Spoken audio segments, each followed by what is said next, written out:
सर्व मंगल मांगल्ये शिवे सर्वार्थ साधिके शरण्ये त्र्यंबके गौरी नारायणी नमोस्तुते। नमस्कार, फर्स्ट इंडिया न्यूज की नवरात्र स्पेशल एपिसोड में आप सभी का बहुत बहुत स्वागत है। मैं हूं आपके साथ जयति मिश्रा। दर्शकों, नवरात्रि की शुरुआत होने के साथ ही अगले 9 दिनों तक वातावरण में जिस ऊर्जा का संचार होता है उससे हर कोई अभिभूत हो जाता है। चैत्र नवरात्रों की शुरुआत 22 मार्च से 30 मार्च तक इस बार रहने वाली है और इस बार कई योग बनने वाले हैं। लेकिन किस तरह से आप पूजा कर सकते हैं, माता के 9 रूपों को खुश कर सकते हैं और खास तौर पर पहले दिन मां शैलपुत्री की पूजा के लिए किस तरह के विधि विधान और अनुष्ठान किए जा सकते हैं, इन तमाम सारे कंफ्यूजन्स को दूर करने के लिए आज हमारे साथ स्टूडियो में मौजूद है जाने माने ज्योतिषाचार्य और पंडित पुरुषोत्तम गौर जी। सर, आपका बहुत बहुत स्वागत है फर्स्ट इंडिया में। आपने समय निकाला और पहुंचे यहाँ पर। जय शुभाशीष, धन्यवाद। श्री राम जय राम, जय जय राम, मेरे राम की जय हो। दर्शकों, जब बात नवरात्रि की होती है तो दुर्गा पाठी लोगों के लिए तो हर बार नवरात्रि का मौका एक इस तरह का मौका होता है, एक अवसर की तरह होता है माता के चरणों में अपनी भेंट प्रस्तुत करने की या फिर अपनी बातें उनके दिल तक पहुंचाने की, क्योंकि माता है और हर माँ अपने बच्चों की पुकार सुनती है। लेकिन अब हम जानेंगे पंडित जी से कि माँ शैलपुत्री जिनका पहला दिन होता है उनकी किस तरह से विधि विधान से पूजा की जाती है। पंडित जी, सबसे पहले माँ शैलपुत्री के बारे में थोड़ी व्याख्या अगर आप दर्शकों को बताएं, किस तरह का रूप है माँ का, कितनी किस तरह से उनकी उत्पत्ति हुई है और उसके बाद में पहला दिन किस तरह से खास। देखिए, माँ दुर्गा के 9 स्वरूप का यहाँ नवरात्रि के अंदर पूजा होता है, जिसमें प्रथम स्वरूप का नाम माँ शैलपुत्री है। हिमालय राज की पुत्री शैलपुत्री माँ पार्वती के रूप में होती हैं और इनका जो पूजन अर्चन की हम बात करते हैं तो शैलपुत्री का पूजन अर्चन प्रथम दिन होता है। इस बार सबसे प्रथम सभी दर्शकों को बताना चाहेंगे कि ये जो दिन होता है, इस दिन से ही ब्रह्मा जी ने सृष्टि की रचना की थी जी। और सूर्य की प्रथम किरण का भी शुभारंभ इसी दिन से हो रहा है। हमारे पंचांग की कालगणना की बात करें तो वो भी इसी दिन से शुभारंभ होता है। यानी ये पर्व सर्वाधिक श्रेष्ठ होता है। मगर और भी श्रेष्ठ अद्भुत संयोग देखने को मिल रहे हैं। इस बार माँ नौका पे सवार होकर आ रही हैं सर्वार्थ सिद्धि योग के अंदर। और यहाँ देखिए, भाद्रपद और साथ में नक्षत्र के साथ में ऐसा संयोग बन रहा है जो वर्षों के बाद जाकर के भक्ति की शक्ति की जाएगी। और भक्ति की जो शक्ति की जो भक्ति की जाएगी, इस दौरान व्रत पूजन उपवास आदि करने का महत्व अनंत गुना हो जाता है और साधक के लिए तो ये समय बहुत ही उपयोगी होता है। इसलिए बुधवार के दिन जब प्रातः आप इस नए संवत्सर पिंगल नामक संवत्सर 2080 का शुभारंभ के दिन माँ का स्थापना करने के साथ घट की स्थापना जो आप करते हैं उसका भी एक मुहूर्त होता है, एक लगन होती है। और लगन की बात करें तो सुबह आप उत्तरा भाद्रपद नक्षत्र में शुक्ल ब्रह्म योग के मध्य सुबह 6:33 से लेकर 7:40 के मध्य सर्वाधिक श्रेष्ठ मुहूर्त का निर्माण हो रहा है। हम मिथुन लगन की बात करें तो मिथुन लगन प्रातः आपको 6:33 से और 9:33 पर अमृत का और लाभ का चौगड़िया के साथ मिल रहा है। शुभ चौगड़िया की बात करें तो 11:04 से लेकर और 12 बजे तक रहेगा। इस बार अभिजित मुहूर्त बिल्कुल नहीं रहेगा। उसका कारण क्या है कि बुधवार के दिन अभिजित मुहूर्त नहीं होता है। बुधवार के दिन अभिजित मुहूर्त नहीं होता। जो अभिजित मुहूर्त का समय 12:05 से 12:55 रहता है, लेकिन अभिजित नहीं रहेगा। और काल ये राहु काल का समय होता है, इसलिए इस समय घट स्थापना निषेध है।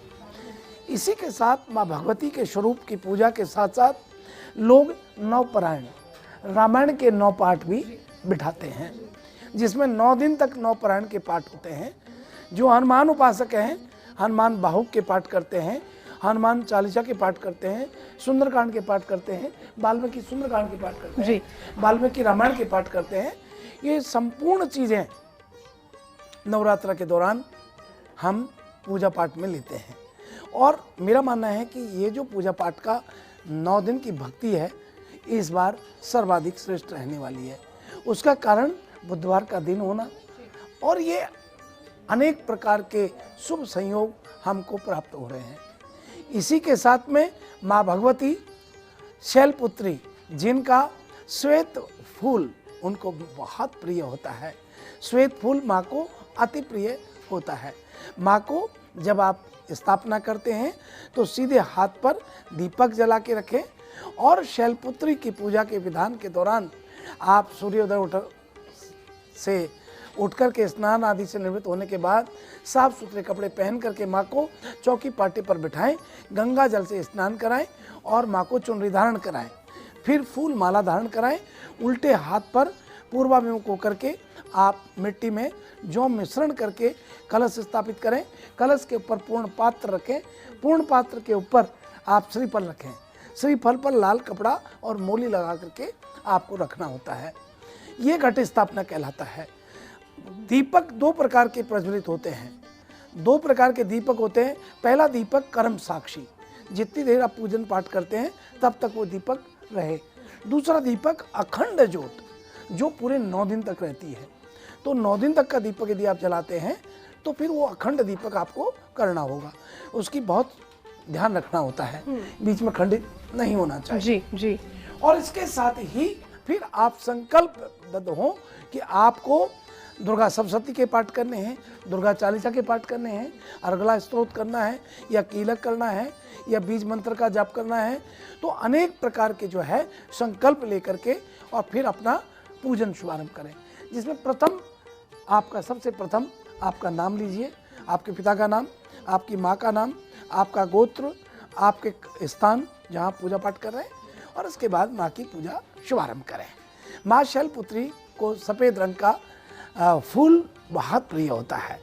जैसा कि आपको बताया कि सफ़ेद फूल की माला भी आप पहना सकते हैं। सफ़ेद वस्त्र अर्पित करें और धूप दीप अवश्य जलाएं।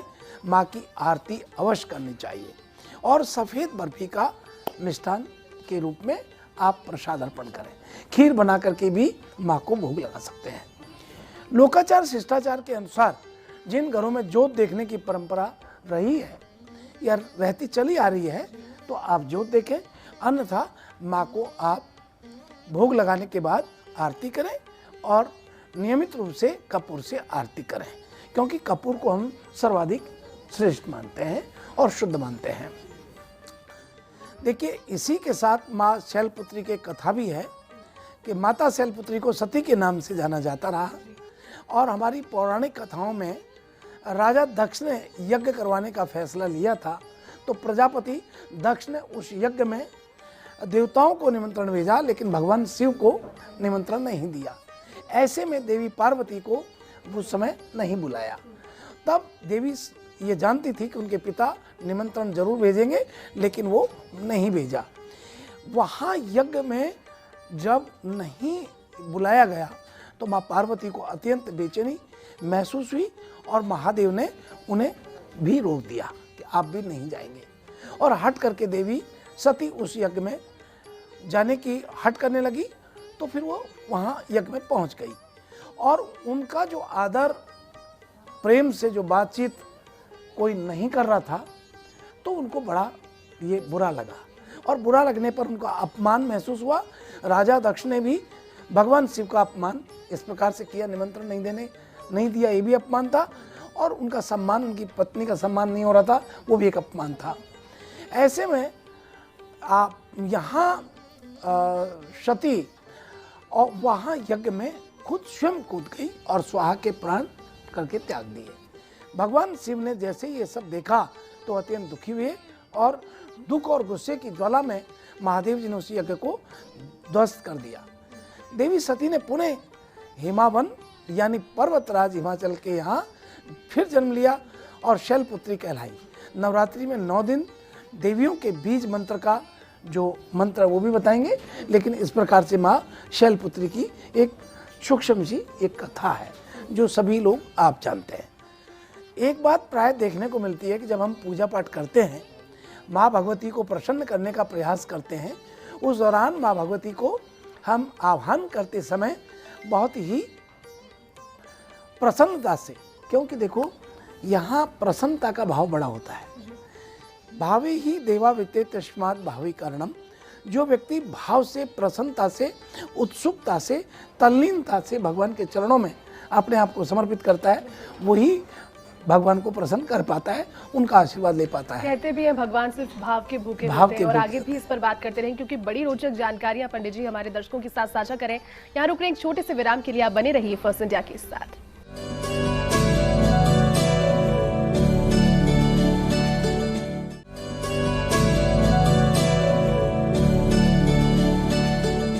ब्रेक के बाद आप सभी दर्शकों का एक बार फिर से बहुत बहुत स्वागत है। फर्स्ट इंडिया की खास पेशकश आप देख रहे हैं। नवरात्रि का मौका है और नवरात्रि के मौके पर चैत्र महीने में नवरात्रि के प्रवेश होने के साथ में ही कई शुभ संयोग बनने लगते हैं। मर्यादा पुरुषोत्तम श्री राम का भी जन्म इसी समय पर हुआ था, तो ये और भी ज्यादा शुभ और भी ज्यादा आप सभी के लिए लाभान्वित करने वाला किस तरह से हो सकता है, तमाम सारी बातें हमारे साथ आज स्टूडियो में कर रहे हैं पंडित पुरुषोत्तम गौड़ सर। आपने जिस तरह से बताया पंडित जी की माता को खुश करने के लिए, और जिस तरह से आपने बिल्कुल ठीक कहा कि भगवान सिर्फ प्रेम भाव के भूखे होते हैं, लेकिन इस प्रेम भाव से भी आगे बढ़कर कुछ ऐसे मंत्र हैं, खासतौर पर माता के उन मंत्रों का अगर जाप लगातार भक्तजन करें तो कई ऐसी बातें मन की है, कई ऐसी इच्छाएं हैं जो कि पूर्ण हो जाती है, और भगवान से अगर कुछ मांगा जाए सच्चे दिल से तो पूर्ण होता ही है। लेकिन मंत्रों का क्या विधान इसमें?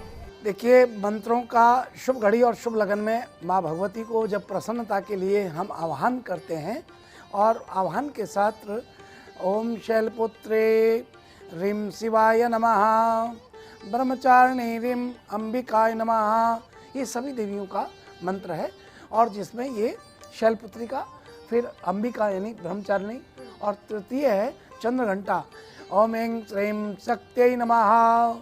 चतुर्थ देवी का नाम है कुष्मांडा, ऐं ह्रीं देव्यै नमः। पंचम देवी का नाम है स्कंद माता, ओम ह्रीं क्लीं स्वामिन्यै नमः। और षष्ठ देवी यानी छठी देवी का नाम है कात्यायनी, ओम क्लीं श्रीं त्रिनेत्राय नमः। सातवीं देवी, सातवां स्वरूप दुर्गा का कालरात्रि, क्लीं ह्रीं ऐं श्रीं कालकाय नमः।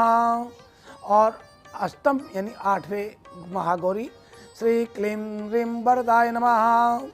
और नवी देवी यानी दुर्गा के नवे स्वरूप का नाम है ओम सिद्धिदात्री ह्रीं क्लीं ऐं सिद्ध्यै नमः। यहाँ ये शुक्ल पक्ष की प्रतिपदा से और नौमी तिथि तक ये चलता है।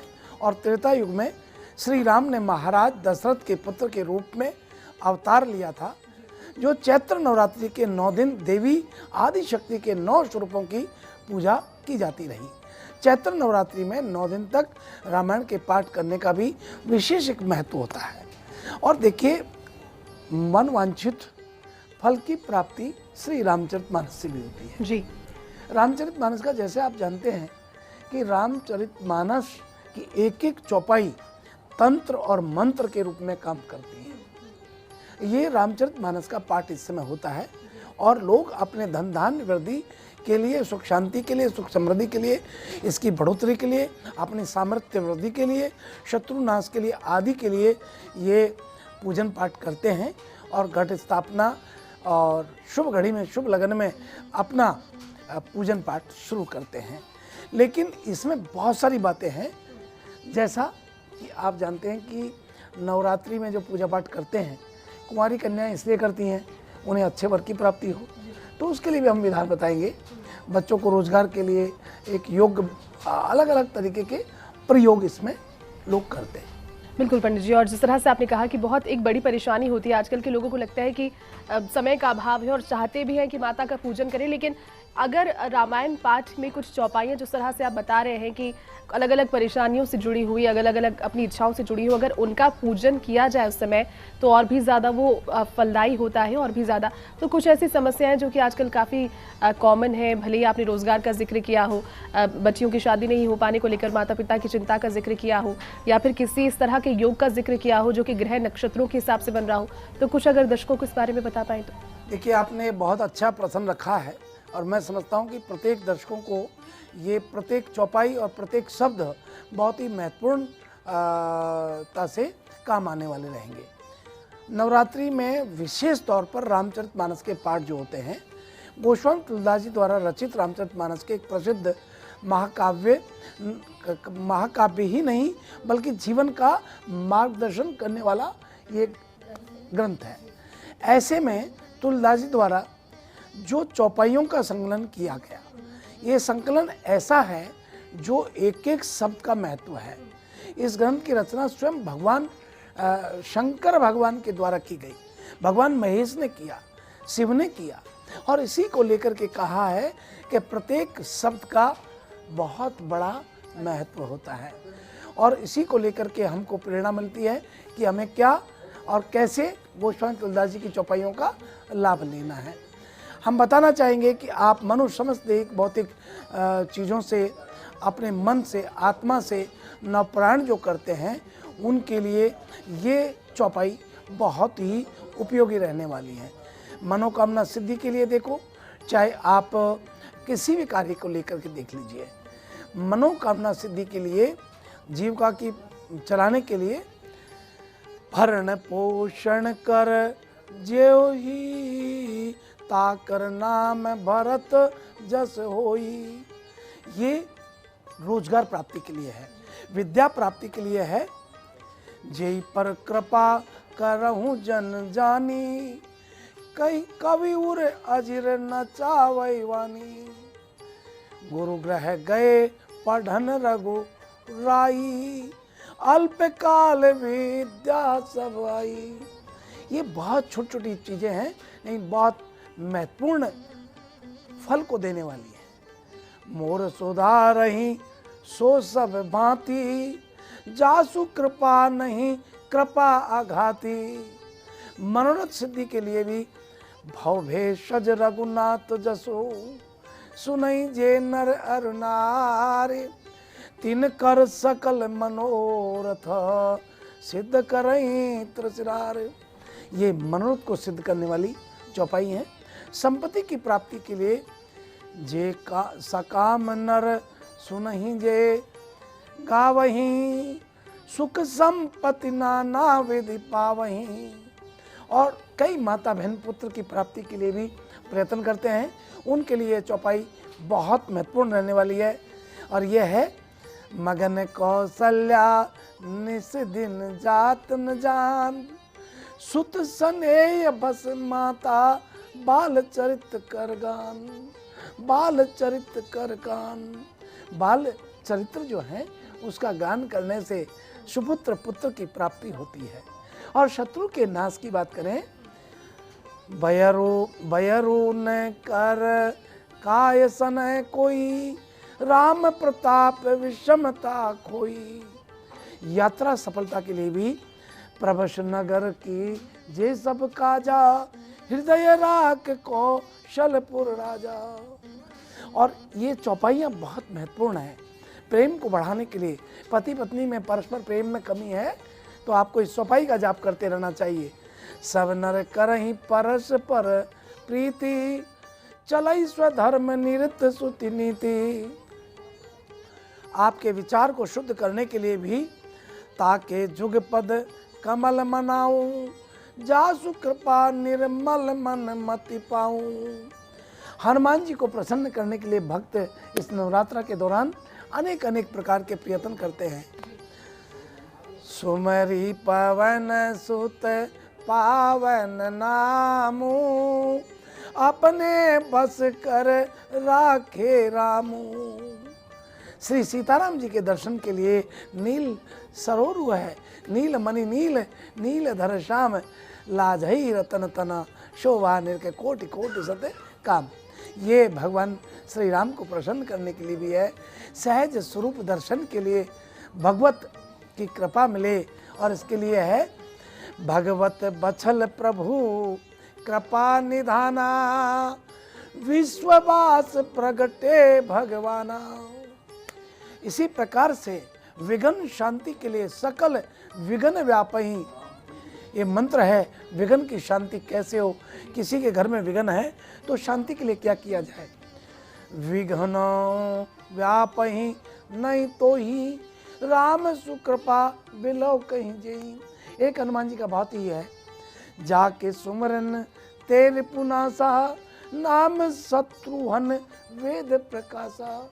ये देखिए शब्दों का चयन बिल्कुल शुद्ध होना चाहिए। शब्द में यदि एक शब्द भी उल्टा सीधा हुआ तो अनर्थ हो जाएगा। जैसे भी हमने यही चौपाई बोला जाके सुमरिन तेरे पुनासा, नाम शत्रुघ्न वेद प्रकाशा। गलती से शत्रुघ्न बोल दिया तो शत्रु घने हो जाएंगे। शत्रुघ्न बोल रहे हैं यानी शत्रुओं का हनन हो। और किसी के मुकदमा आदि हो रहा है, पवन तनय बल पवन समाना, बुद्धि विवेक विज्ञान निदाना। और गोस्वामी तुलसीदास जी ने बड़े विनम्र भाषा में कहा है कि राम जी तो केवल भाव से हैं। राम कृपा कछु दुर्लभ नाही, कर विचार देखो मन माही। आपके मन में विचार हुआ तो राम जी की कृपा आपको प्राप्त होगी। कह रीच पति सुनि हनुमाना, का चुप साध रहो बलवाना।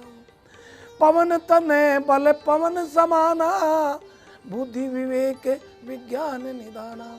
कवन सो काज कठिन जग माही, जो नहीं हो ये तात तुम पाही। हनुमान जी की ये चौपाइयाँ, ये बड़ी महत्वपूर्ण चौपाइयाँ हैं। रामचरितमानस के एक एक शब्द तंत्र और मंत्र दोनों काम कर रहे हैं। बिल्कुल पंडित जी, आपने बहुत अच्छी अच्छी बातें बताई दर्शकों को और आपने इतना समय निकाला। मेरे ख्याल में इससे पहले जो शब्दों के अर्थ के बारे में आपने इतना विश्लेषण दिया है, अगर वो पढ़ेंगे और सुनेंगे तो काफ़ी रोचक जानकारी अपने आप में आप आए और आपने पूरी बातचीत हमारे साथ की और इतना समय निकाला। आपका बहुत बहुत धन्यवाद। सभी दर्शकों को भारतीय नववर्ष के शुभारंभ पर पुनः बहुत बहुत मंगल शुभकामनाएं और आपको बहुत मंगल शुभकामनाएं और हमारी पूरी टीम को बहुत शुभ आशीर्वाद। सभी दर्शकों को शुभ आशीर्वाद। जय श्री राम, मेरे राम की जय हो। तो दर्शकों, आज की इस खास पेशकश में फिलहाल के लिए बस इतना ही। आप देखते रहिएगा फर्स्ट इंडिया न्यूज़। नमस्कार।